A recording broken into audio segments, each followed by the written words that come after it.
Some are bright-eyed, most are ready to change the world, and a few know firsthand difficulties they will face. From day one, they are told if they survive the first year of teaching, they can survive anything. We're teaching a lot of students that people have cast off already from birth due to their environment, due to their background. But everyone's teachable, anyone's life can change, especially theoretically in America, so that's what we're trying to do. Like I said, I'm from Greenwood, so I kind of knew what to expect. I actually went in like, I can't say it on camera, but I went in like the meanest person you could, and if you know me, that's not my personality, but it showed them that, okay, this is the way this class is going to be structured. Each year, the Mississippi Teacher Corps program at the University of Mississippi places teachers like Chimaobi Amuta and Crystal Stewart in Mississippi schools with high rates of poverty and low diversity. Their students live in communities where less than half the adults over 25 have high school diplomas, and 1 of every 2 black children is born into poverty. Many of these classrooms are difficult to manage because you have children coming from undisciplined environments, and I don't mean corporal punishment type discipline, but I mean where you have parents who say it's time to go to bed, it's time to get up, it's time to study, do you have your homework done?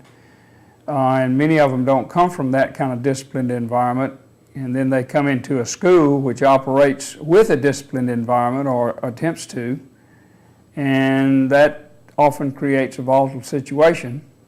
Most of the students have no access to computers, and some may not venture out of the county where they live.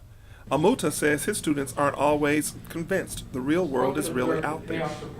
I had this computer program where you can speak, online, and it was interesting because they had a question about public health, and I was like, you should ask my sister, who's a public health professional. So I put her on the computer, and they were like, that's your sister for real? And I'm like, yes, it's really my big sister. And so just exposure, like people to different environments, people that work for the federal government, like my sister, or people that are doing other sorts of things, I'm trying to bring to them. And Stewart, a Greenwood native, says although race was not an issue for her growing up, it is with her students. My students do see race, but in a way it's kind of a good thing because they see me as a role model to them.